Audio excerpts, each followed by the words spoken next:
புதிய நேயர்கள் அனைவருக்கும் இனிய சிறப்பான வணக்கம். அனைவருக்கும் இனிய சுதந்திர தின நல்வாழ்த்துக்கள். இது ஹலோ உங்களோட நிகழ்ச்சி. நான் உங்கள் அன்பு நண்பன் தர்மேந்திரா.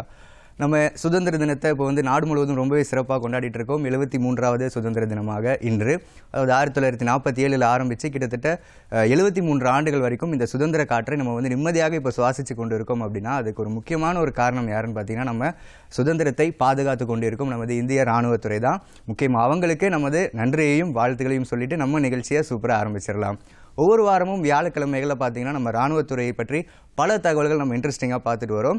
அதில் முக்கியமாக இன்றைய நாள் நம்ம இந்திய இராணுவத்தில் நமது இளைஞர்களின் பங்கு எந்த அளவுக்கு இருக்குது அப்படிங்கிறத பற்றி ரொம்பவே பல தகவல்கள் ரொம்பவே இன்ட்ரெஸ்டிங்காக பேசுகிறதுக்காக இன்றைக்கி ஒரு சூப்பரான பர்சன் நம்ம நிகழ்ச்சியில் வந்திருக்காங்க. Yes the retired colonel Indian Army Muruganandam sir தான் வந்திருக்காங்க. அவர்கிட்ட நம்ம தொடர்ந்து பேசலாம். வணக்கம் சார், சுதந்திர தின நல்வாழ்த்துக்கள். வணக்கம். நிகழ்ச்சிக்கு வந்ததற்கு மிக்க நன்றி சார். தொடர்ந்து நம்ம ஒரு மணி நேரம் நம்ம சுதந்திர இந்தியாவை பற்றியும் சரி, முக்கியமாக இளைஞர்களின் பங்கு நமது இந்திய இராணுவத்திற்கு எந்த அளவுக்கு இருக்குது அப்படிங்கிறத பற்றியும் நம்ம தொடர்ந்து பேச போகிறோம். அதுக்கு முன்னாடி நம்ம நேயர்களும் கேள்விகள் கேட்க ஆயத்தமாக இருப்பாங்க. அவங்க எந்த நம்பர் கால் பண்ணணும் அப்படிங்கிறத நான் சொல்லிட்டு வந்துடுறேன் சார். நேயர்களே, இப்போ நீங்கள் ஸ்க்ராலிங்கில் பார்க்கக்கூடிய எண்களாக இருந்தாலும் சரி, இல்லை இப்போ நீங்கள் டிஸ்பிளேயில் இப்போ நீங்கள் வரக்கூடிய எண்களாக இருந்தாலும் சரி, நீங்கள் அந்த எண்களுக்கு கால் செய்து உங்களுடைய கேள்விகளை நிச்சயமாக கேட்கலாம். ஸோ என்ன எண்கள் அப்படின்னா 9444901011 அல்லது 9444901021 அல்லது 81244446611 அல்லது 81244446622 அல்லது 0442539711 அல்லது 00942425397010. இந்த நம்பர் நீங்கள் கால் பண்ணி உங்களுடைய கேள்விகளை நிச்சயமாக கேட்கலாம். சார், முக்கியமாக இப்போ சுதந்திர இந்தியாவை நம்ம நாடு முழுவதும் கொண்டாடிக்கிட்டு இருக்கோம். இந்த சுதந்திர காட்டை நம்ம இப்போ சுவாசிட்டு இருக்கோம். சுதந்திர இந்தியா, ஸோ இப்போ இதனுடைய வளர்ச்சி அப்படின்னு எடுத்துக்கிட்டோன்னா ஒரு மிகப்பெரிய ஒரு வளர்ச்சியாக இப்போ நம்ம ஃபேஸ் பண்ணிகிட்டு இருக்கோம். நம்ம ஒவ்வொரு நாளும் ரசித்து பார்த்துக்கிட்டு இருக்கோம். இந்த வளர்ச்சி உங்களுடைய பார்வையில் எப்படி இருக்குது? பொதிகை தொலைக்காட்சி நேயர்களுக்கும் அதற்கு பின்னால் இயக்கிக் கொண்டிருக்கிற அனைத்து ஊழியர்களுக்கும் என் முதற்கண் 73வது சுதந்திர தின வாழ்த்துக்களை சமர்ப்பிக்கிறேன். நன்றி சார். இந்த 73வது சுதந்திர தினம் ஒரு special occasion. It has got its own significance. என்னென்னா, மற்ற சுதந்திர தினத்தை விட இந்த சுதந்திர தினத்தில் ஒரு முக்கியமான விஷயம், காஷ்மீரிலிருந்து கன்னியாகுமரி வரை என்று இதுவரையும் நாம் சொல்லிகிட்டு இருந்தோம்.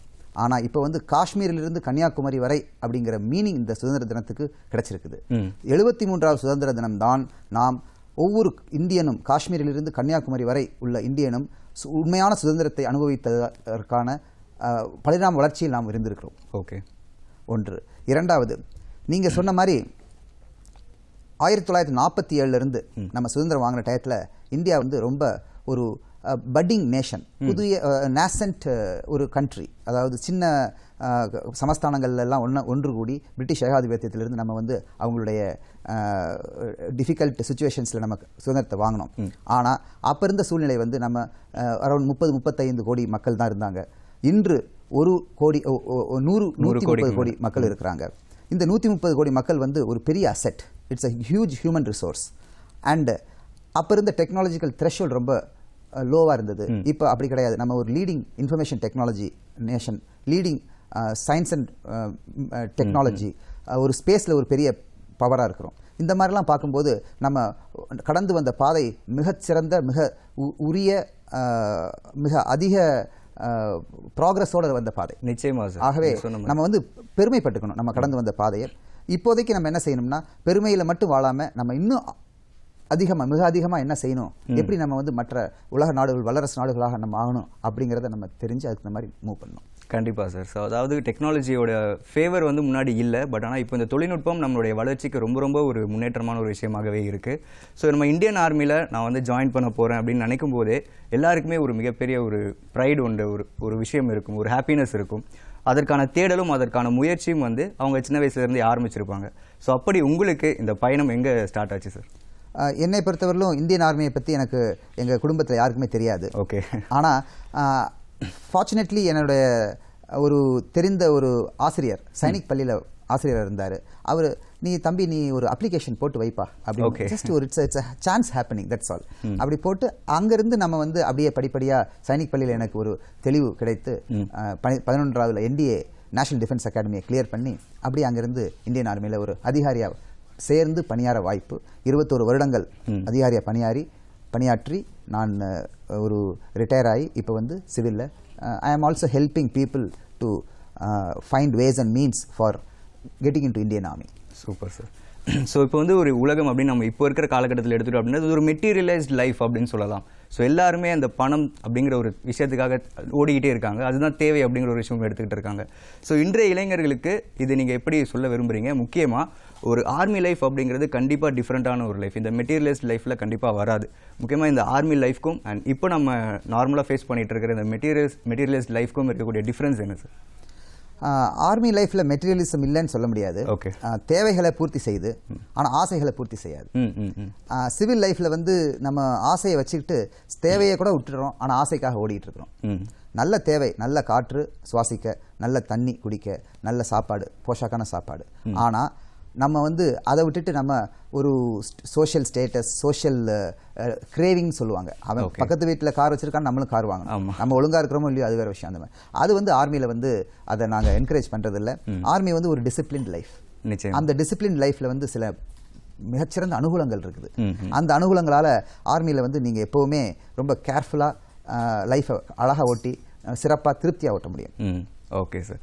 ஸோ இப்போ வந்து சக்ஸஸ் அப்படிங்கிற ஒரு விஷயத்தை நோக்கி எல்லாருமே ட்ராவல் பண்ணிகிட்ருக்கோம். எல்லா யங்ஸ்டர்ஸ்க்கும் இப்போ சக்ஸஸ் அப்படிங்கிற ஒரு விஷயம் சீக்கிரமாக வந்துடணும் அப்படின்னு நினச்சி பல முயற்சிகளை செஞ்சுக்கிட்டே இருக்காங்க. முக்கியமாக ஒரு ஆர்மி பர்சனாக நீங்கள் அவங்களுக்கு சொல்கிற விஷயமாக இருக்கட்டும், இந்த சக்ஸஸ் அப்படிங்கிற ஒரு விஷயத்தை நம்ம அடைஞ்சிட்டோம் அப்படின்னா நம்ம அடுத்த கட்ட தேடலும் அடுத்த கட்ட ஜேர்னியும் அங்கேயே ஸ்டாப் ஆகிடும். ஸோ இந்த சக்ஸஸ் அப்படிங்கிற ஒரு விஷயத்தை நம்ம எப்படி ஹேண்டில் பண்ணணும் அப்படின்னு நினைக்கிறீங்க? சக்ஸஸ் வந்து ஒரு never ending process. Okay. Big success அதை சின்ன சக்ஸஸாக பிரேக் பண்ணும். பிக் டார்கெட் அதை சின்ன டார்கெட்டாக பிரேக் பண்ணி அந்த சின்ன டார்கெட்டை சப் டார்கெட்டாக பிரேக் பண்ணி இப்படி நம்ம கொண்டு போனோம்னா தான் நம்மளுடைய விஷயங்களை வந்து அச்சீவ் பண்ண முடியும். இன்ஃபேக்ட் நம்ம என்ன செய்கிறோம், ஒரு சக்ஸஸ் முடிஞ்சவொடனே ஜென்ரலி ஒரு லேப்ஸ் இன் அவர் அப்ரோச் ஆகிடுது. அதுக்கப்புறம் கீழே விழுந்துடுறோம். ஜான் ஏரி முலாம் சறுக்கும் கதை, அது தப்பு. Success upon success we have to keep on moving. Okay sir, super. So இப்போ வந்து நிறைய பேர் வந்து நம்ம இந்தியன் ஆர்மியில் ஜாயின் பண்ணணும் அப்படின்னு பல பேர் பல பேஷன்ஸோடு இருப்பாங்க. ஸோ அவங்களுக்கு என்ன மாதிரியான வாய்ப்புகள் நம்ம இந்திய ராணுவத்தில் இருக்குன்னு நினைக்கிறீங்க? இந்திய ராணுவத்தில் வந்துங்க 10வது மட்டும் படித்த பையன்கள் இருந்து எம்ஃபில் எம்டெக் டாக்டரேட் பண்ண பசங்க எல்லாத்துக்குமே வாய்ப்புகள் உண்டு. பையங்கன்னு சொன்னோம்னா நான் வந்து ஆண் பெண் இருபாலரையும் குறிக்கிறேன். 10ஆவதுலேருந்து ஜஸ்ட் மெட்ரிகுலேஷன் கிளியர் பண்ணவங்க வந்து சோல்ஜராக, ஜென்ரல் டியூட்டி சோல்ஜராக போகிறாங்க. 12வது படித்தவங்க வந்து டெக்னிக்கல் சர்வீசஸில் போகிறாங்க. ஓகே. டிப்ளமா படித்தவங்க வந்து சூப்பர்வைசராக போகிறாங்க. டிகிரி படித்தவங்க வந்து அதிகாரியாக போகலாம். அண்ட் இப்போதைய சூழ்நிலையில் அதிகாரியாக பெண்களும் எடுத்துக்கப்படுறாங்க. ஆண்கள் மட்டும்தான் டிப்ளமா 10வது 12வது. ஒரே ஒரு துறையில் இப்போ ட்ரை பண்ணிகிட்டு இருக்கிறோம். என்னென்னா சிஎம்பி கோர் ஆஃப் மிலிட்ரி போலீஸில் வந்து பெண்களை வந்து சோல்ஜராக ரெக்ரூட் பண்ணுறதுக்கு சென்ற வருடத்திலிருந்து இந்த ஆப்பர்ச்சுனிட்டி கொடுத்துருக்காங்க. Okay sir, super. ஸோ இப்போவும் வந்து இந்த காலகட்டத்தில் பார்த்தீங்கன்னா வந்து என்ன மாதிரியான விஷயங்கள் முக்கியமாக நம்ம வந்து எடுத்துக்கணும், இந்தியன் ஆர்மியில் ஜாயின் பண்ணணும் அப்படின்னு நினைக்கும் போது நம்மளை நம்ம தயார்படுத்திக்கிற ஒரு விஷயம் ஒன்று இருக்கும் இல்லையா? ஸோ நம்ம அதுக்கு என்ன மாதிரியான ரிசர்ச் பண்ணணும், நம்மளை எப்படி அந்த செல்ஃப் டெவலப்மெண்ட்டுக்கு கொண்டு வரணும்? நல்ல கேள்வி. ஒரு நாங்கள் என்டிஎல் நேஷனல் டிஃபென்ஸ் அகாடமியில் போனோன்னு இந்த தான் எங்களுக்கு என்டிஏ ப்ரேயரில் சொல்லுவாங்க. Okay. Keep ourselves physically fit, okay, mentally alert and morally strong. Okay. So இதுதான் physical fitness, mental alertness and moral uprightness. Okay. இந்த 3 இருந்தால் போதும். Naturally you can become an Indian Army officer. Physical fitness, mental alertness and moral uprightness, இந்த 3ல் எது குறைஞ்சாலும் ஆர்மியில் போக முடியாது. காமன் மினிமம் டினாமினேட்டர்ஸ் இந்த 3. எஸ். Okay sir. ஸோ உங்களுடைய அனுபவம் அப்படின்னு எடுத்துக்கிட்டால் அது வந்து ஒரு மிகப்பெரிய ஒரு அனுபவமாக இருந்திருக்கும் நம்ம இந்தியன் ஆர்மியில். முக்கியமாக நீங்கள் பாகிஸ்தான் பார்டரில் நீங்கள் ஒர்க் பண்ணியிருக்கீங்க. முக்கியமாக அங்கே உங்களுக்கு கொடுக்கப்பட்ட டியூட்டிஸ் அண்ட் அங்கே நீங்கள் ஒர்க் பண்ண ஃபீல்ட்ஸ்லாம் எப்படி இருந்தது சார்? என்னுடைய 21 வருட காலங்களில் கிட்டத்தட்ட 8லேருந்து 9 வருட காலங்கள் 40% ஆஃப் மை சர்விங் லைஃப் வந்து பார்டரில் தான் இருந்தது, ஃபீல்டு ஏரியாஸில் இருந்தது. 1993 நான் வந்து வெளியில் வர்றது 2007 வரலும் நான் வந்து ஒன்ஸ் இன் அ வைல் நான் பார்டரை விசிட் பண்ணிட்டு தான் இருந்திருக்கிறேன். 1993 வந்து புஞ்ச் செக்டர் அங்கே வந்து நான் வந்து வேலை செஞ்சேன். 94 அங்கே வந்து உதம்பூர் ஏரியாவில் வேலை செஞ்சோம். 95ல வந்து சியாச்சின் கிளேஷியரில் வேலை செஞ்சேன். Okay. And 96 to 99 north Kashmir and south காஷ்மீரில் வேலை செஞ்சேன். ஓகே. 2006 and 7ல வந்து ஆன் அ டிஃப்ரெண்ட் அசைன்மெண்ட் ஸ்ரீநகரில் வேலை செஞ்சேன். 2009ல வந்து கொஞ்சம் ஜம்முவில் வேலை செஞ்சேன். 2009-10ல. So by and large my contact with army and contact in border areas have always been there. Super sir. முக்கியமாக நீங்கள் வந்து சியாச்சின் கிளேசியர் அப்படிங்கிற ஒரு விஷயம் சொல்லியிருந்தீங்க. ஸோ அது வந்து பார்த்தீங்கன்னா நம்ம எனிமீஸால் நம்ம கில் செய்யப்பட்டதை விட அங்கே இருக்கிற வெதரால் நிறைய பேர் இறந்துருக்காங்க அப்படிங்கிற ஒரு விஷயமும் இருக்குது சியாச்சின் கிளேசியரில். முக்கியமாக நீங்கள் அங்கே ஒர்க் பண்ணும்போது அங்கே இருந்த எக்ஸ்பீரியன்ஸ் எப்படி இருந்தது sir? Weather, harsh weather and hostile terrain, இந்த ரெண்டும் சியாச்சினில் மேஜர் கேஷுவலிட்டிஸை கொண்டு வருது. ஓகே. ஹார்ஷ் வெதர் ஏன்னா அங்கே இருக்கிற rarefied atmosphere, white out conditions, okay, harsh insulation, அதாவது நிறைய சூரிய ஒளிப்படும், அதில் வந்து சில ஸ்ட்ரேஞ்ச் வியாதிகள் நமக்கு வரும்.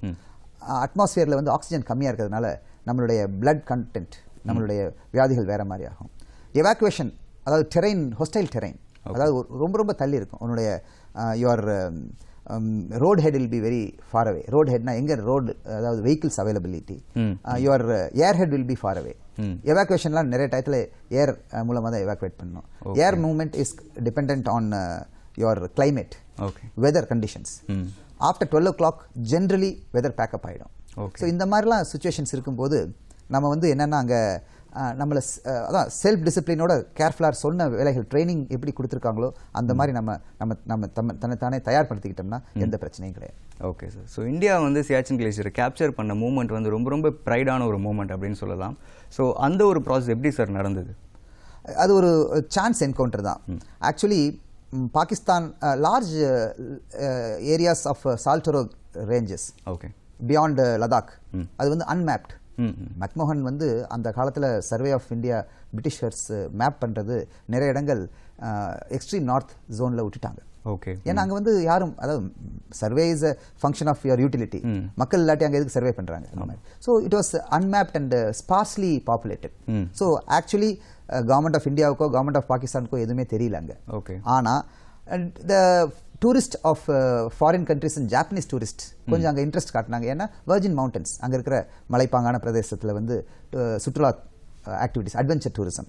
அப்படி போகும்போது Pakistanis have started giving permission for accessing the area beyond Siachen unilaterally. Okay. இதை நம்மளுடைய பெட்ரோலிங் வந்து பார்த்தாங்க, அப்ஜெக்ட் பண்ணாங்க. அப்போ அப்ஜெக்ட் பண்ணும்போது பாகிஸ்தானிஸ்க்கு வந்து ரொம்ப கஷ்டமாக இருந்தது. ஆகவே அவங்க என்ன செஞ்சாங்க, அதுக்கு கவுண்டர் பண்ணாங்க. அங்கிருந்து the conflict flared up. 1984. Since 1984 we are almost deploying almost ஒரு டிவிஷன் ஸ்ட்ரெங்த்தை வந்து சியாச்சினில் டிப்ளாய் பண்ணிட்டு இருக்கோம். And we have traveled way far to now turn back. Okay sir. நம்ம நேரு ஒருத்தங்க தொடர்பில் இருக்காங்க, நாமக்கல்ல இருந்து பத்மநாபன் அவர்கள். வணக்கம். ஹலோ, உங்களோட நிகழ்ச்சி.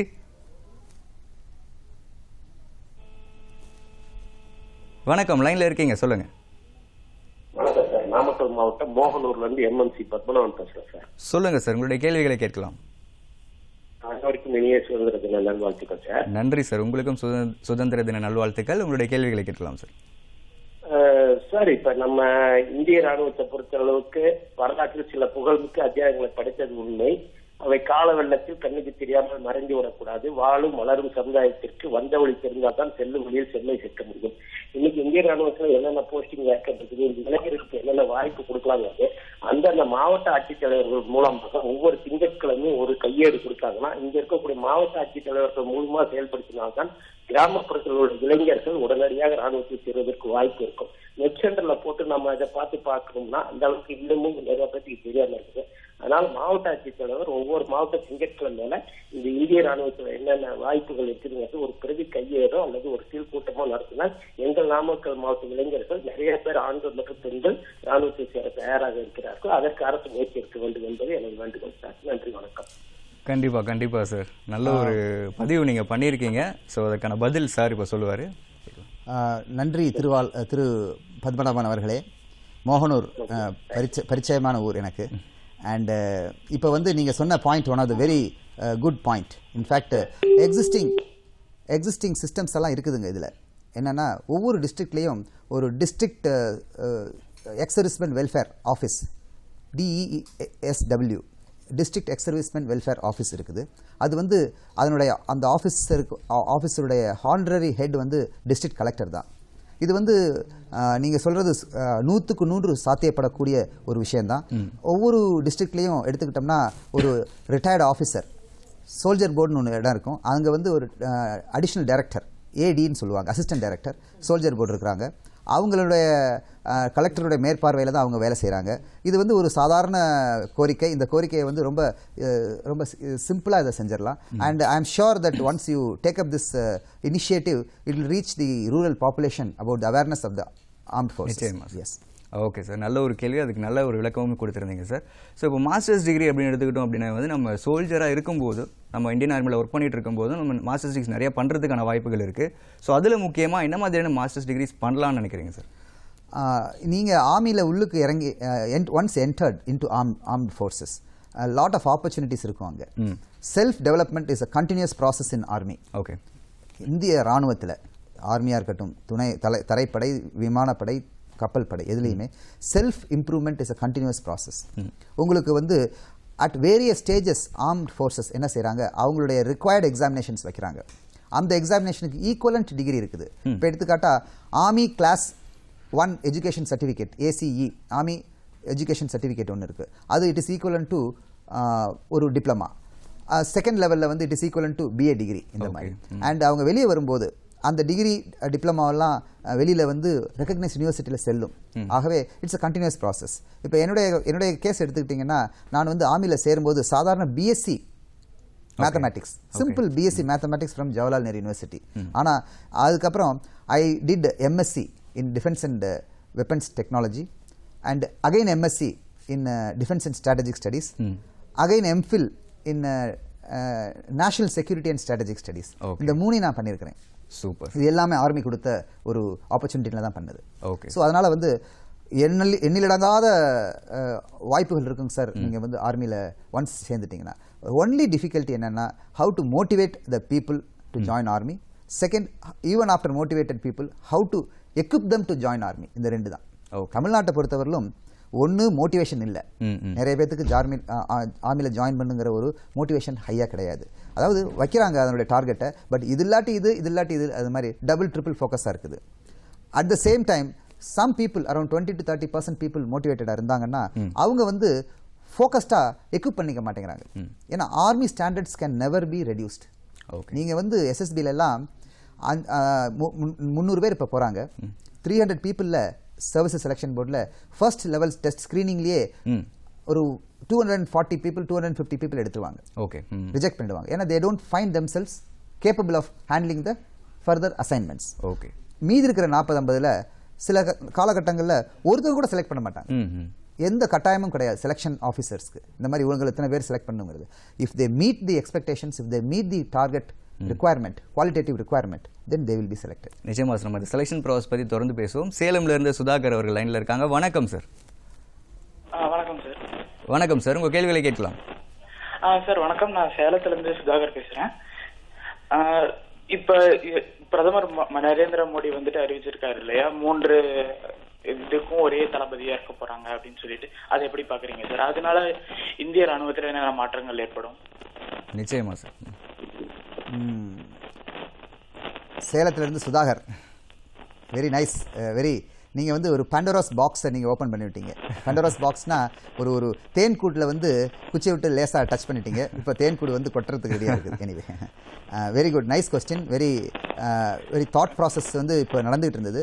அதாவது மற்ற இராணுவங்கள் மாதிரி இல்லாமல் இந்திய இராணுவம் 3 தரைப்படை, விமானப்படை, கப்பல் படை, இந்த 3ஐயும் கோஆர்டினேட் பண்ணுறதுக்கு நம்மகிட்ட எந்த ஒரு ஹையர் அத்தாரிட்டி கிடையாது from the uniformed forces. Okay, இப்போ 3 பேருமே அவங்களுடைய ரிக்குவயர்மெண்ட் எடுத்துக்கிட்டு மினிஸ்ட்ரி ஆஃப் டிஃபென்ஸுக்கு போகிறாங்க. மினிஸ்ட்ரி ஆஃப் டிஃபென்ஸில் வந்து அவங்களுடைய டிஃபென்ஸ் செக்ரட்டரி தான் அதை கோஆர்டினேட் பண்ணுறாரு. Defence secretary is not a military man. அவருக்கு வந்து ஆர்மியில் இருக்கிற சேலஞ்சஸ் அண்ட் ஆப்பர்ச்சுனிட்டிஸ் தெரியாது, நேவியில் இருக்கிற problems and the plus points தெரியாது, ஏர்ஃபோர்ஸில் இருக்கிற ரிக்குவயர்மெண்ட்ஸ் எல்லாம் தெரியாது. அவங்க என்ன செய்வாங்க, அவங்க ரெக்கமெண்டேஷன் அண்ட் ஸ்டாஃப் ஒர்க் வச்சு தான் அவங்க டிசைட் பண்ணுவாங்க. இன்ஃபேக்ட் இஃப் யூ சி கார்கிலினுடைய நம்மளுடைய போருக்கு அப்புறம் கார்கில் ரிவ்யூ கமிட்டின்னு ஒன்று கான்ஸ்டிடியூட் பண்ணாங்க. அதில் வந்து சுப்பிரமணியம் அப்படிங்கிற ஒருத்தர் வந்து கார்கில் ரிவ்யூ கமிட்டியில் சில ரெக்கமெண்டேஷன்ஸ் கொடுத்தாரு. அவர் ரெக்கமெண்டேஷனை வந்து அப்போ இருக்கிற மன்மோகன் சிங் கவர்மெண்ட் பார்த்துட்டு இது வந்து ஒரு higher authority other than the 3 chief's from the uniformed service தேவை அப்படின்னு சொன்னாங்க. அதை ஒரு குரூப் ஆஃப் எம்பவர்ட் மினிஸ்டர்ஸ் வந்து 2007 to 2009 அதை ரிவ்யூ பண்ணி அவங்களும் அதான் ரெக்கமெண்ட் பண்ணாங்க. It is a question of implementing the recommendation. அது ஒரு நல்ல வரவேற்கத்தக்க ஒரு முடிவு. 5-star ஜெனரல் இந்தியாவுக்கு கிடைக்கும். இப்போ இருக்கிற ஜெனரல்ஸ் 3 பேருமே 4-star army, 4-star navy, 4-star air force. அதுக்கு மேலே ஒரு யூனிஃபார்ம்டு சர்வீஸில் ஒரு பெரிய அதிகாரி இருந்தார்னா அவருடைய ரேங்க் 5-star, 5 நட்சத்திர ரேங்காக இருக்கும். அவர் வந்து இண்டிபெண்ட்டாக திறமையாக முடிவெடுக்க முடியும். Okay sir, super. நம்ம வந்து செலெக்ஷன் ப்ராசஸ் பற்றி நம்ம முன்னாடி பேசிக்கிட்டு இருந்தோம், அதை பற்றி நம்ம தொடர்ந்து பேசலாம் சார். முக்கியமாக இந்த இந்திய எக்ஸாம்ஸ் அப்படின்னு எடுத்துக்கிட்டோம் அப்படின்னா இந்த செலெக்ஷன் ப்ராசஸ் ஒரு மிகப்பெரிய ஒரு ப்ராசஸ். ஸோ கிட்டத்தட்ட ஒரு 5 நாட்களுக்கு மேலே நடக்கக்கூடிய ஒரு ப்ராசஸாக இருக்குது. ஸோ இதில் ஒவ்வொரு ஸ்டேஜை எப்படி நம்ம வந்து கிராஸ் பண்ணி வருது, முக்கியமாக அந்த ஸ்டேஜஸில் என்ன மாதிரியான டாபிக்ஸ் ரிலேட்டபிள் கொஸ்டின்ஸ்லாம் கேட்பாங்க sir?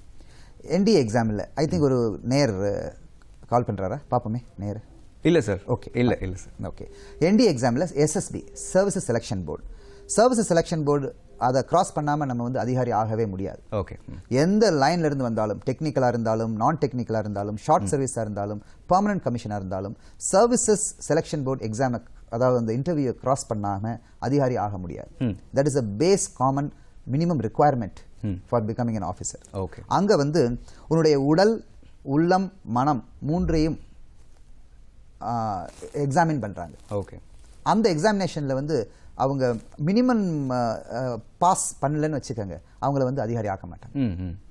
We want officers who are above average, but above average in all quarters of faculty.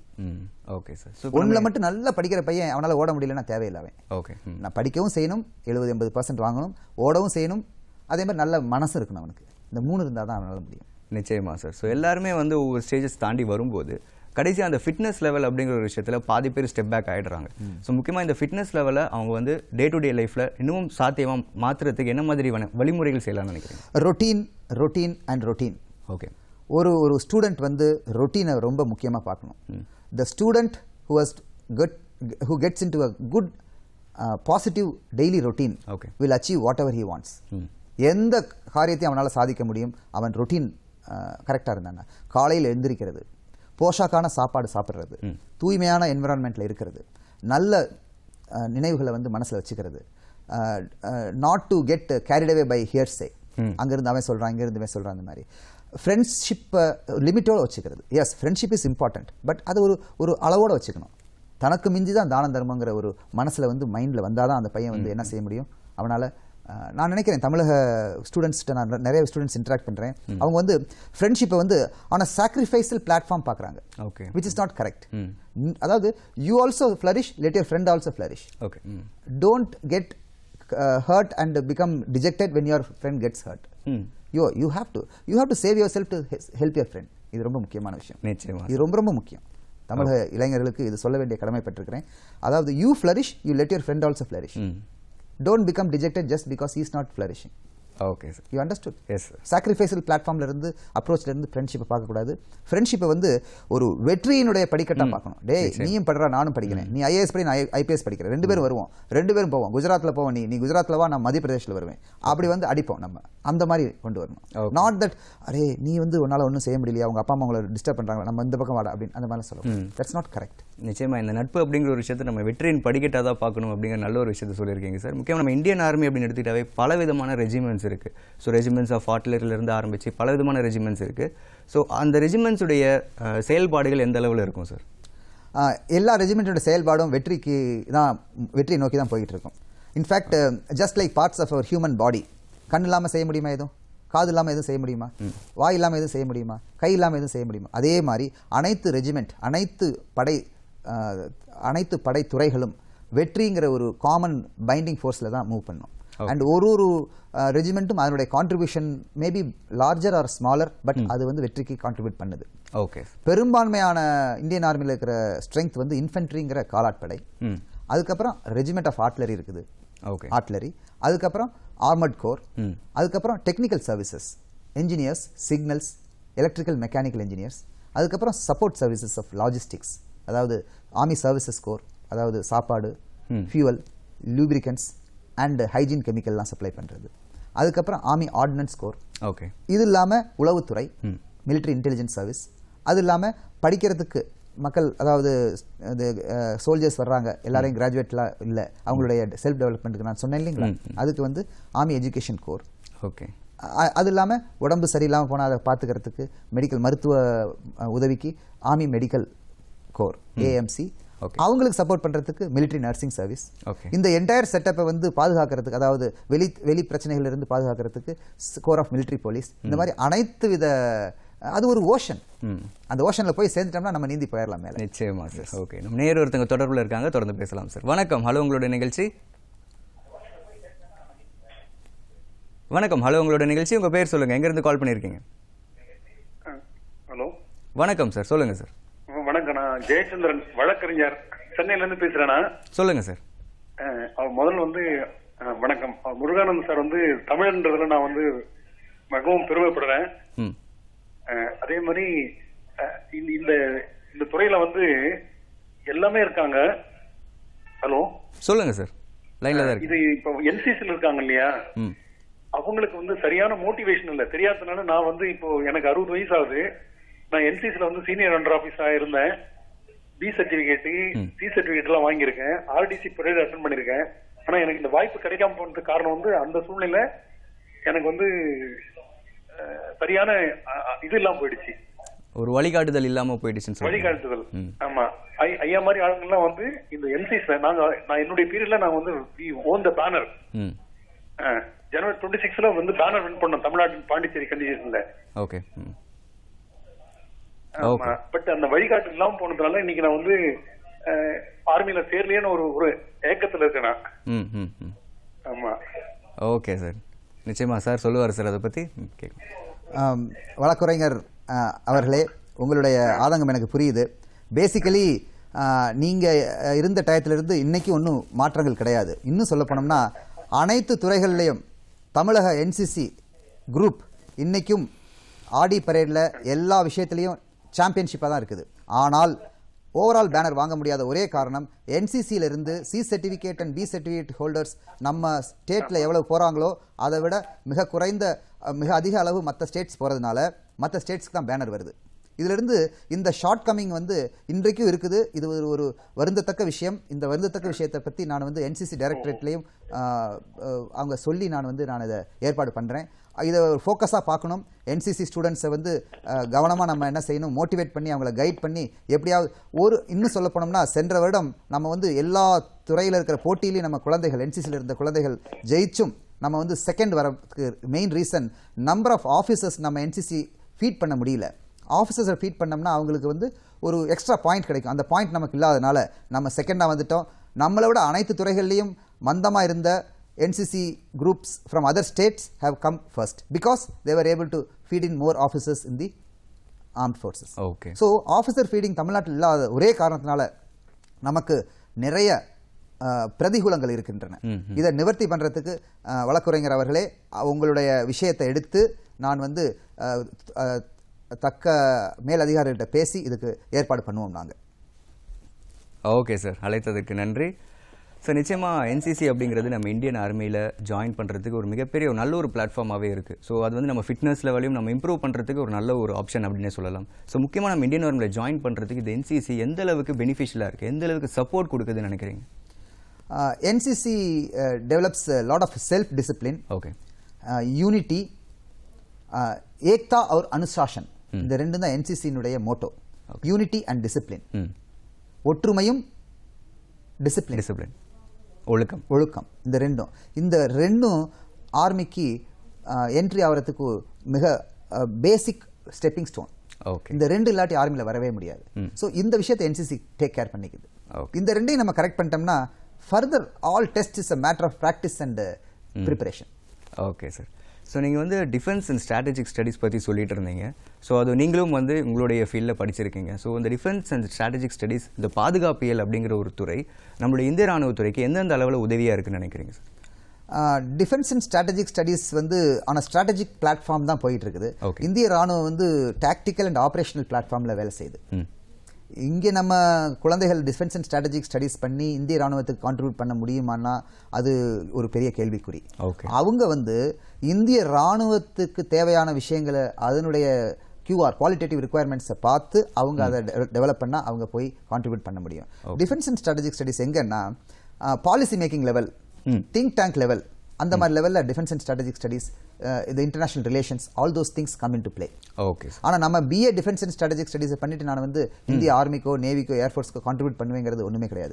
BA English பண்ணி அவன் கம்பைன் டிஃபென்ஸ் சர்வீசஸ் பண்ணி எப்படி ஆர்மியில் சேர்றானோ அவன் எவ்வளோ கான்ட்ரிபியூட் பண்ணுவானோ அதே அளவு தான் இவனும் பண்ண முடியும். ஆனால் என்ன ஒரு he will be having a better understanding of the matters international and relations. ஐஆரோட பெட்டர் அண்டர்ஸ்டாண்டிங் இருக்கு அவங்களுக்கு. Okay sir. ஸோ ஒவ்வொரு இந்தியன் ஆர்மி சோல்ஜர்ஸ்க்கும் இருக்கக்கூடிய ஒரு முக்கியமான ஒரு ஒர்க் ஃபீல்டு என்ன அப்படின்னு பார்த்தீங்கன்னா இந்த ஒரு ஆன்டி டெரர் ஆப்ரேஷன்ஸ் அப்படின்னு சொல்லலாம். ஸோ முக்கியமாக இந்த ஆன்டி டெரர் ஆப்ரேஷன்ஸில் என்னென்ன விஷயங்கள் நடக்கும் சார்? முக்கியமாக அவங்களுடைய டியூட்டிஸ் அண்ட் அவங்களுடைய ஒர்க்கிங் டே டு டே லைஃப்பில் அவங்க ஃபேஸ் பண்ணுற விஷயங்கள் என்ன மாதிரியான விஷயங்களாக இருக்கும்? There are two kinds of anti-terror, அதாவது counter insurgency and counter terrorism. Okay. Counter insurgencyங்கிறது வந்து அது வேற லெவல், counter terrorismங்கிறது வேற level. I hope you are asking about counter terrorism. Counter terrorism operations வந்து அது வந்து ரொம்ப focused and specific. Terrorist attacks prevent பண்ணணும். அதுக்கு வந்து cordon and search operations, அதாவது சுற்றி வளைச்சு அதை தேடுறது ஒன். அதுக்கப்புறம் ambush, பதுங்கி இருந்து தாக்குறது தீவிரவாதிகளை.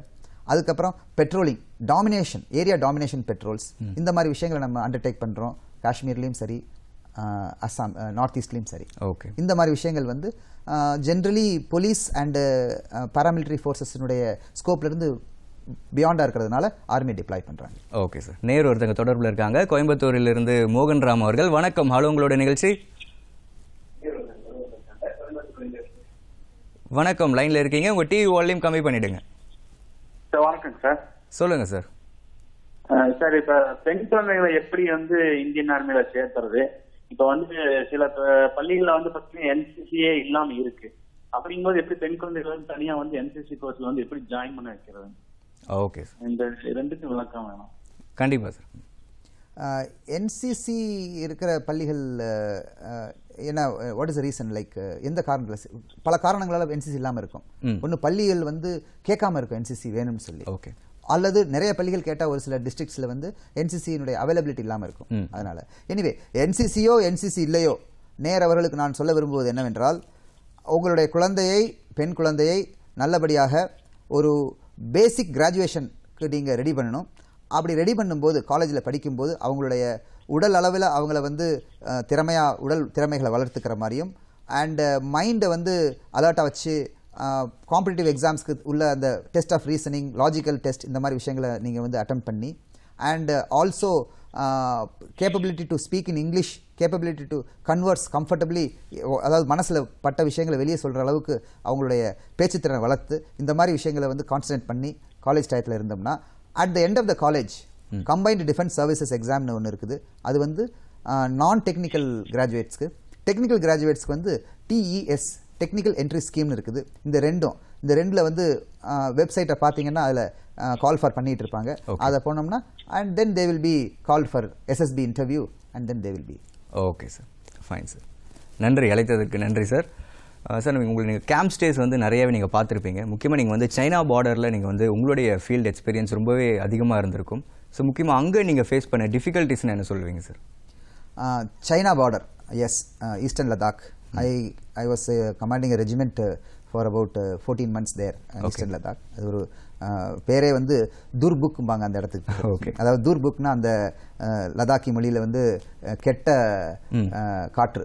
அந்த அளவுக்கு அது வந்து ரொம்ப cold and temperatures where as low as -18, -20 degrees. the altitude வந்து செகண்ட் லெவல் ஹை ஆல்டிடியூட், அதாவது 14,000 feet and above. Okay.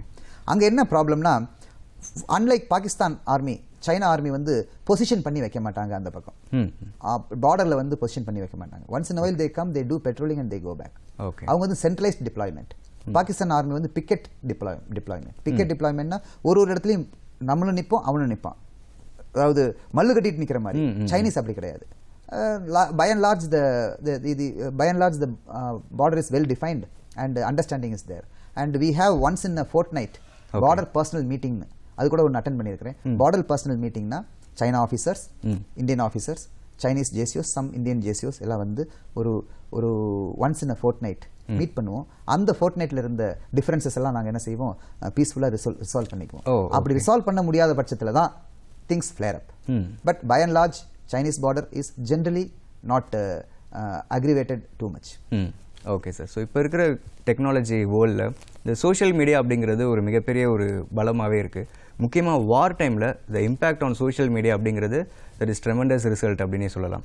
So இந்த கேள்விக்கான விடையை ஒரு காலர் வந்ததுக்கப்புறம் நம்ம கண்டினியூ பண்ணலாம் சார். நேர் ஒருத்தங்க தொடர்பில் இருக்காங்க. வணக்கம். ஹலோ, உங்களோட நிகழ்ச்சி. ஹலோ, வணக்கம் சார். உங்கள் பேர் சொல்லுங்கள். என் பேர் கோகுலக்கண்ணன். சொல்லுங்கள் சார், உங்கள் கேள்விகளை கேட்கலாம். என்னோட கேள்வி என்னன்னா, ஃபாரின்ல எல்லாம் கட்டாயமா ராணுவ பயிற்சியில ஈடுபடணும் அப்படின்னு இருக்கு. அதனால அங்க நாட்டுப்பற்று அதிகமா இருக்கு. இங்க வந்து அந்த இது இல்லாதனால நாட்டுப்பற்று கம்மியா இருக்குன்னு நான் ஃபீல் பண்றேன். அதை பத்தி உங்களோட கருத்து கொஞ்சம் சொல்லுங்களேன். நிச்சயமா சார், நிச்சயமா சொல்லுங்க. நாட்டுப்பற்று, எஸ், ஐ அக்ரி. நம்ம ஊரில் வந்து நாட்டுப்பற்று கம்மியாக இருக்குன்னு சொல்ல முடியாது. பட் தேவைக்கு தகுந்த மாதிரி நம்ம நாட்டுப்பற்றை வந்து கொண்டு வந்துடுறோம். அதில் எந்த சந்தேகமும் இல்லை. நம்ம உள்ளுக்கு எவ்வளோலாம் அடிச்சுக்கிட்டு இருந்தாலும் ஏதாவது ஒரு எக்ஸ்டர்னல் அக்ரெஷன், எக்ஸ்டர்னல் த்ரெட் பர்செப்ஷனாக உடனே என்டையர் இந்தியா வந்து அப்படி ஒரு முட்டியை க்ளோஸ் பண்ணி வச்ச மாதிரி ஒரு ஸ்ட்ராங் ஆகிடுது. அதில் சந்தேகமே கிடையாது. நம்ம கார்கில்லையும் பார்த்தோம், 71 பார்த்தோம், 65 பார்த்தோம். எப்போவுமே நம்ம வந்து நாட்டுப்பற்று ரொம்ப ஹையாக இருக்குது. Second issue, I will not recommend compulsory conscription, அதாவது கட்டாய ராணுவ சேவை இந்தியாவுக்கு தேவையில்லைன்னு நினைக்கிறேன். ஏன்னா ஃபாரின் மாதிரி இந்தியாவில் வந்து த்ரெட் பர்செப்ஷன்ஸ் அப்படி கிடையாது. ஓகே, இப்போ எடுத்துக்காட்டா யூஎஸில் வந்து ஃபிட் சோல்ஜருக்கு ஃபிட்டாக இருக்கிற male and female population is very low. Whereas நம்மளுக்கு அப்படி இல்லை. 200 பேர் சோல்ஜர் வேணும்னா கிட்டத்தட்ட 2000-20,000 பேர் நம்மளை வந்து அட்டன் பண்ணுறாங்க எப்படியாவது ரேலியில், சோல்ஜர் ரெக்ரூட்மெண்ட் ரேலியில். ஆகவே ஆல்ரெடி சப்ளை அதிகமாக இருக்கிறதுனால we don't have to really go into compulsory military conscription. However, நாட்டுப்பற்ற at a higher level pitch பண்ணுறது ரொம்ப அவசியம். Super sir. ஓகே, நன்றி சார் அழைத்ததற்கு. சார், நம்ம சோஷியல் மீடியாவோட இம்பேக்ட் பற்றி நம்ம பேசிகிட்டு இருந்தோம். முக்கியமாக வார் டைம்ஸில் அது எந்த அளவுக்கு ஒரு ரெவல்யூஷனை கிரியேட் பண்ணுது அப்படிங்கிற ஒரு விஷயம். ஸோ அதை பற்றி உங்களுடைய பாயிண்ட் ஆஃப் வியூ என்ன சார்? இன்ஃபேக்ட் என்னுடைய ரிசர்ச்சே வந்து impact of social media. I am doing doctorate and அதனால தான் சார் இந்த கேள்வி உங்ககிட்ட. I am doing a research on impact of social media in war fighting with special reference to Indian context. Okay okay. இப்போ எடுத்துக்காட்டா February 27th இந்த வருஷம் Balakot strike அப்புறம் நெக்ஸ்ட் டே தி வார் PAF பாக் ஏர்ஃபோர்ஸ் தன்னுடைய F-16s அனுப்புனாங்க. நம்ம அபிநந்தன் அங்கே போனார், கிராஸ் பண்ணி அவரை ஷட் டவுன் பண்ணிட்டாங்க. And we all are very proud of his valour, courageous deeds. அப்போ வந்து இந்த சோஷியல் மீடியா இல்லைன்னா அதனுடைய நடவடிக்கைகளுடைய திருப்பங்கள் வேற மாதிரி ஆயிருக்கும். ஏன்னா சோஷியல் மீடியாவில் என்ன ஆயிடுச்சு, உடனே அது வந்து வெளியில் வந்துருச்சு. ஒரு பைலட் ஷாட் டவுன் ஆகி கீழே விழுந்து கிடக்கிறார், இன்ஜூர்டாக இருக்கிறார், அவங்க வந்து எல்லாரும் அவரை வந்து கார்னர் பண்ணுறாங்க அப்படிங்கிறது வந்து சோஷியல் மீடியாவில் வேர்ல்டு ஃபுல்லாக பப்ளிஷைஸ் ஆயிடுச்சு. Like a viral news it has gone. இதுக்கப்புறம் யாராலுமே சொல்ல முடியாது, பாகிஸ்தான் கவர்மெண்ட் சொல்ல முடியாது என்கிட்ட யாரும் வரலன்னு. So transparency is been provided by social media to a large extent. அந்த டிரான்ஸ்பரன்சி என்னைக்குமே வார் ஃபைட்டிங் எஃபர்ட்டுக்கு கரெக்டாக யூஸ் ஆகும். நான் இன்னும் என்னுடைய பர்சனல் ஒப்பீனியன், அன்னைக்கு மட்டும் சோஷியல் மீடியா இல்லைன்னா the return of Abhinandan back to our fold would have been a major question mark. நிச்சயம். எஸ். Okay sir. ஸோ எல்லாருமே வந்து இப்போ இந்தியன் ஆர்மியாக இருக்கட்டும், இல்லை நேவியாக இருக்கட்டும், இல்லை ஏர்ஃபோர்ஸாக இருக்கட்டும், ஸோ அவங்க ஜாயின் பண்ணணும்னு நினைக்கும் போது நீங்கள் வந்து தனியாக வந்து ஒரு சர்க்கிள் ஃபார்ம் பண்ணியிருக்கீங்க, அதாவது ஸ்டடி சர்க்கிள் அப்படின்னு சொல்லலாம். ஸோ அவங்க என்ன மாதிரியான விஷயங்கள் படிக்க ஆரம்பிக்கணும் சார் முக்கியமாக? ஃபர்ஸ்ட் அண்ட் ஃபார்மோஸ்ட் நான் இன்றைய இளைஞர்களுக்கும் என்ன சொல்ல விரும்புகிறேன்னா, லஞ்ச் சாப்பிட்டதுக்கப்புறம் அன்னைய நியூஸ் பேப்பரை ஒரு ½ அன் அவர் படிங்க. அது ரொம்ப ரொம்ப முக்கியமான விஷயம். டெய்லி நியூஸ் பேப்பர் படிச்சுட்டு இருந்தோம்னா உங்களுக்கு completely all kinds of competitive exams over a period of time you can clear. Not only armed forces, CAPF central armed police forces, CDS Combined Defence Service Exam, National Defence Service Exam, National Defence Academy Exam, AFCAT Air Force Common Admission Test, and வேறு சில even IAS கூட. IAS preliminary எல்லாம் வந்து most of the things are found in newspaper. Yes, core subject knowledge தேவை.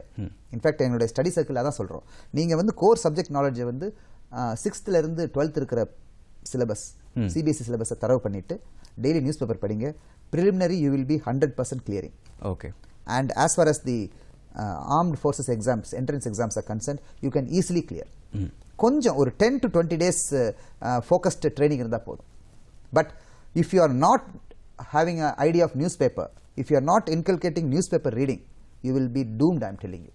Okay. Because newspaper is a clear reflection, a mirror மாதிரி சொசைட்டினுடைய reflection news paper. Okay, நிச்சயமாக sir. So இப்போ இருக்கிற காலகட்டத்தில் வந்து பெண்களின் பார்வை வந்து இப்போ ஒரு நேர்கொண்ட பார்வையாக தான் போயிட்டுருக்கு. எல்லா துறைகளிலுமே அவங்க வந்து அச்சீவ் பண்ணிகிட்டே இருக்காங்க. அவங்களுடைய விஷயத்தை வந்து சக்ஸஸாக மாற்றிக்கிட்டே வராங்க. ஸோ அதில் முக்கியமாக நம்ம இந்திய இராணுவத்துறையில் அவங்களின் பங்களிப்பு எந்த அளவில் இருக்குது சார்? முக்கியமாக அது அவங்களுக்கான வாய்ப்புகள் நம்ம இராணுவத்துறையில் எந்த அளவுக்கு இருக்குது? ஃபர்ஸ்ட் ஆஃப் ஆல் அவங்களுடைய பங்களிப்புனா the vacancies of women officers, lady officers are always over subscribe. Okay. இப்போ என்னுடைய சொந்த இதை எடுத்துட்டோம்னா, என்னுடைய பொண்ணு வந்து பிகாம் படிச்சிருக்கிறா, அக்கௌண்டிங் அண்ட் ஃபைனான்ஸ். அந்த லாஜிஸ்டிக்ஸ் அண்ட் அட்மினிஸ்ட்ரேஷனில் தான் ஏர்ஃபோர்ஸில் போகணும். She wants to join air force. அதில் 20 சீட் இருக்குது. 25,000 குழந்தைங்க வந்து கேர்ள்ஸ் அப்ளை பண்ணுறாங்க. That is a kind of huge interest by the women folk in Indian context. Okay.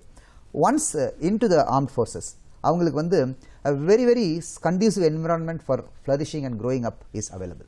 தன்னுடைய கரியர் ப்ராக்ரெஷனுக்கு நல்லா அவைலபிளாக இருக்குது. 14 இயர்ஸ் வரல அவங்க வந்து எந்த பிரச்சனையும் இல்லாமல் சர்வ் பண்ணலாம். And the talk is on to look at making them permanent selectively. Okay. Depending on the requirement of the organisation. Okay. அதெல்லாம் அதெல்லாம் வந்ததுன்னா ரொம்ப சிறப்பாக இருக்கும். Already army medical corps, MNS military nursing service, judge advocate general, அதாவது வக்கீலா போகிற பொண்ணுங்க, அண்ட் ஆர்மி எஜுகேஷன் கோர், இதில் இருக்கிற ஆஃபீஸர்ஸ், லேடி ஆஃபீஸர்ஸ்க்கெல்லாம் பெர்மனன்ட் கமிஷன் இருக்குது. அவங்க 56, 58 வரலும் வேலை செய்யலாம். Okay sir. முக்கியமாக Indian navy and Indian air force இந்த ஃபீல்டில் பெண்களுக்கான டிபார்ட்மெண்ட்னா என்ன மாதிரியான டிபார்ட்மெண்ட் இருக்கும் சார்? முக்கியமாக அவங்களுடைய பங்களிப்பு இந்தியன் நேவி அண்ட் இந்தியன் ஏர்ஃபோர்ஸில் எந்த அளவுக்கு இருக்குது? Yes, as per the requirement of the departments, அந்த சர்வீசஸ்க்கு ரிக்வயர்மெண்ட்ஸ். இப்போ எடுத்துக்காட்டா ATC, air traffic controller, maximum lady officers தான் ஏர்ஃபோர்ஸில் பார்க்கலாம். ஓகே. ஓகே. அண்ட் நேவியில் எடுத்துக்கிட்டோம்னா logistic officers, large number of lady officers are enrolled as logistic officers.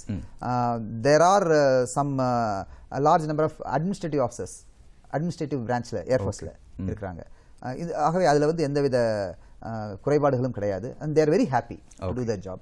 and we do have fighter pilots also. Avani, flight lieutenant Avani, you have been the first lady women fighter pilot. So these kind of things are going up. Okay sir. நீங்கள் ஏர் traffic controller அப்படிங்கிற ஒரு விஷயம் சொல்லியிருந்தீங்க.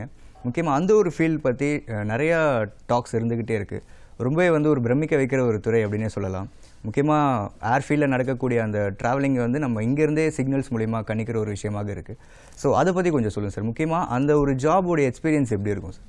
Air traffic controller, I don't have personal experience as far as operating in air traffic control, ATC towerல எனக்கு experience கிடையாது. But me being a microlight pilot, army adventure associate there, I have had an interaction with air traffic controllers through RT, radio telephony. அவங்களுக்கு வந்து first of all it's a very pressuresome job, high pressure job. All calls will be important. And all calls have to be attended and given answer given.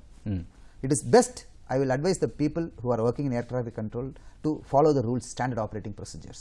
எவ்வளவுக்குள்ள அவங்க standard operating procedures follow பண்ணுறாங்களோ அவ்வளோக்குள்ள அவங்க வந்து பிரச்சனை இல்லாமல் இருக்கலாம்.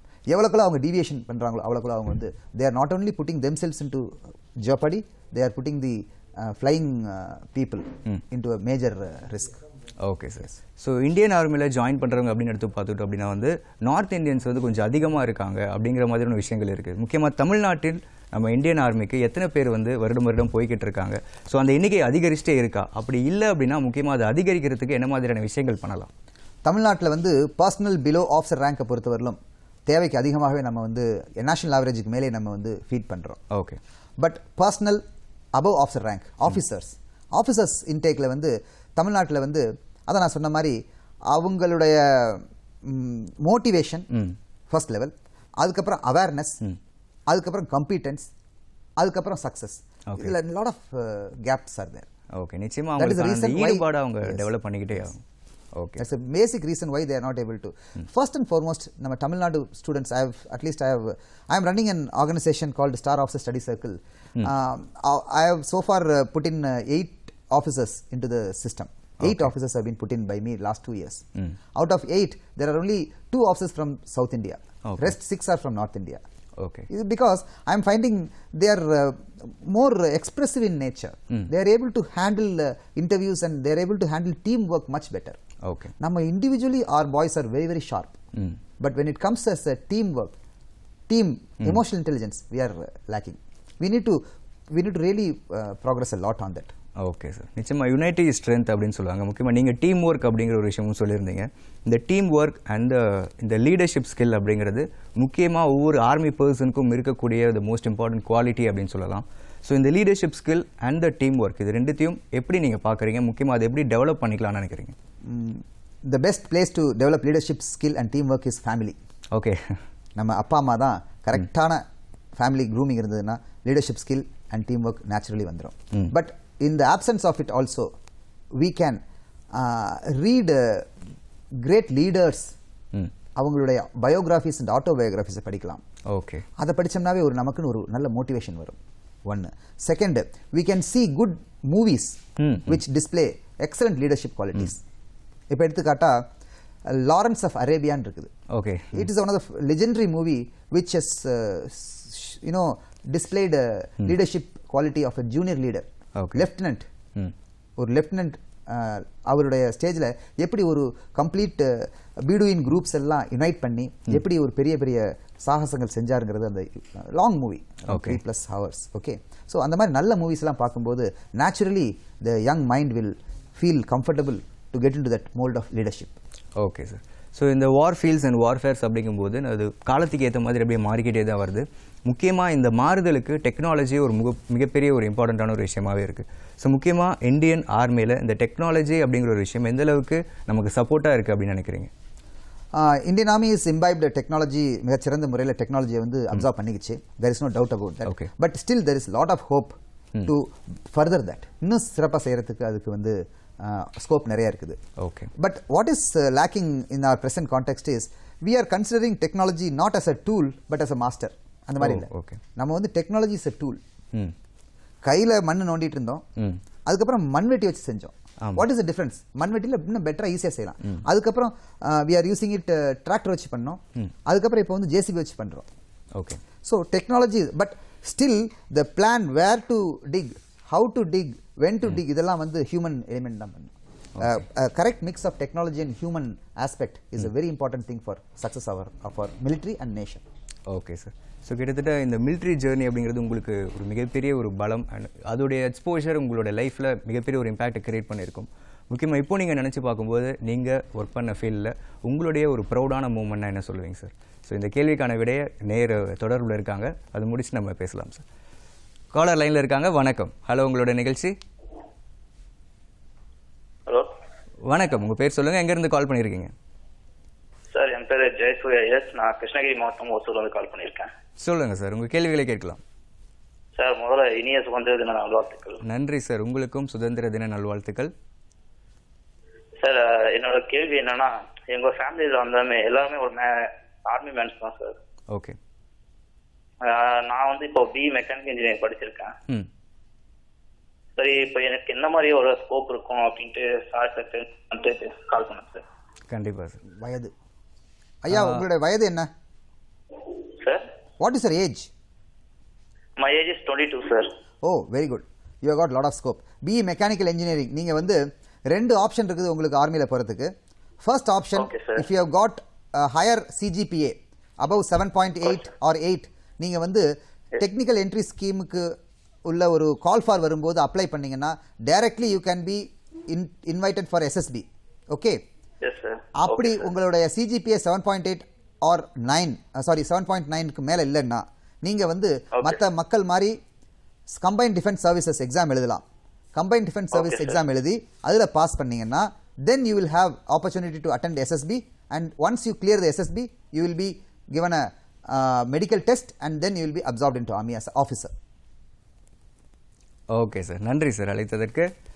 Sir நேர் கேட்ட கேள்விக்கு முன்னாடி நான் உங்ககிட்ட ஒரு விஷயம் கேட்டிருந்தேன். ஸோ இந்த ஜேர்னியில் உங்களுடைய அந்த ஒரு ப்ரௌட் மூமெண்ட் இப்போ நீங்கள் நினச்சி பார்க்கும்போது ரொம்பவே பெருமைப்படுற அந்த மூமெண்ட் பற்றி கொஞ்சம் சொல்லுங்கள் சார். ஒரு மூமெண்ட் சொல்ல முடியாது, நிறைய மூமெண்ட்ஸ் இருக்குது actually. But sometimes you know I always have certain moments very close to heart. அது for example border personnel meeting in China border. Okay, how we resolve issue which would have otherwise flared up. அதெல்லாம் ரொம்ப சாதுரியமாக செஞ்சோம். Second வந்து அதாவது சில காஷ்மீரில் சில பெட்ரோலிங் போகும்போது things can go out of control. அதில் நம்ம வந்து சாதுரியமாக எப்படி நம்ம அதை வந்து ஹேண்டில் பண்ணி வித் அடிக்வேட் மெச்சூரிட்டியோட எப்படி ஹேண்டில் பண்ணி இது பண்ணுறதுங்கிறது, இது சில எடுத்துக்காட்டுகள் குப்வாடா டிஸ்ட்ரிக்டில் இருக்குது. அதே மாதிரி சில கஷ்டமான காலங்கள், lot of loss, lot of attack loss is there. அதை எப்படி நம்ம வந்து அங்கேருந்து திருப்பி வெளியே வந்தோங்கிறது, இதெல்லாம் வந்து those moments are etched very dear to our heart. Super sir. So நம்ம சுதந்திர காற்றை இப்போ வந்து நிம்மதியாக சுவாசிச்சுட்டு இருக்கோம் அப்படின்னு நான் முன்னாடியே சொல்லியிருந்தேன் சார். ஸோ இப்போ இந்த சுதந்திர இந்தியாவில் இன்னும் என்ன மாதிரியான மாறுதல்கள் இருக்கணும் அப்படின்னு நீங்கள் நினைக்கிறீங்க? முக்கியமாக இன்னொரு 10 வருடங்கள் கழித்து நம்ம இந்தியா வந்து எந்த மாதிரியான ஒரு மாறுதல், என்ன ஒரு பார்வையில் இருக்கணும்னு நீங்கள் நினைக்கிறீங்க? I will slightly give my answer differently. Okay. நம்ம எதிர்பார்க்குற இந்தியா ஆகணும்னா நமக்கு 2 விஷயம் முக்கியமாக வேணும். ஒன்று வந்து செல்ஃப் டிசிப்ளின், இன்னொன்று வந்து என்விரான்மெண்டல் அவேர்னஸ். வரப்போகிற காலகட்டங்களில் எதிராளி வந்து மனிதனாக இருக்க மாட்டான். ஓகே, எதிராளி நாமவே இருப்போம். ஓகே, நம்மளுடைய அதாவது நாட் ஸோ குட் டீட்ஸ் நம்மளை வந்து கீழே தள்ளிடும். ஒரு பக்கம் எனக்கு இன்னும் ஞாபகம் இருக்குது, கேரளா. இப்போ recently there are a lot of Kerala, entire Kerala is suffering with a huge deluge of floods and water problem. அந்த தண்ணி நிறைய வந்துருச்சு. ஒரு காலத்து சின்ன வயசில் நான் கேரளா போயிருக்கிறேன். அங்கே என்னென்னா ஊரே ஸ்டார்ட் ஆகாது, எண்ட் ஆகாது. Nobody will plan a village or community with a successive houses. ஏன்னா இட்ஸ் வெரி ஃப்ரெஜைல் லேண்ட். ஒரு வீடு இங்க இருந்ததுன்னா இன்னொரு வீடு இன்னொரு 200 மீட்டர் தள்ளி இருக்கும், இன்னொரு குரூப் ஆஃப் வீடுகள் வந்து ஒரு 100 மீட்டர் தள்ளி இருக்கும். So but as the technology and as population increased we started without any concern for nature நான் பாட்டு கட்டி பண்ணி இன்னைக்கு பாருங்க கேரளா வந்து ஒவ்வொரு வருஷம் அடிபடுது. நிச்சயமா சார், நிச்சயமா நம்ம வந்து என்வாயன்மெண்ட்டை பாதுகாக்கணும் அப்படிங்கிற ஒரு விஷயம் கண்டிப்பாக நம்ம எல்லாரும் பண்ண வேண்டிய ஒரு விஷயமாக இருக்கு. நிச்சயமா இதை வந்து நம்ம வந்து கூடிய சீக்கிரம் ஒரு மாறுதலாகவே நம்ம வந்து செயல்பாட்டில் நம்ம வந்து காமிப்போம் சார். நம்ம நிகழ்ச்சியில் வந்து நம்ம வந்து நீங்கள் இந்தியன் ஆர்மி பற்றியும் முக்கியமாக சுதந்திர இந்தியாவை பற்றியும் பல விஷயங்கள் நம்ம கிட்ட வந்து ஷேர் பண்ணிக்கிட்டீங்க. நம்ம நிகழ்ச்சிக்கு வந்ததற்கு மிக்க நன்றி சார். தேங்க்யூ.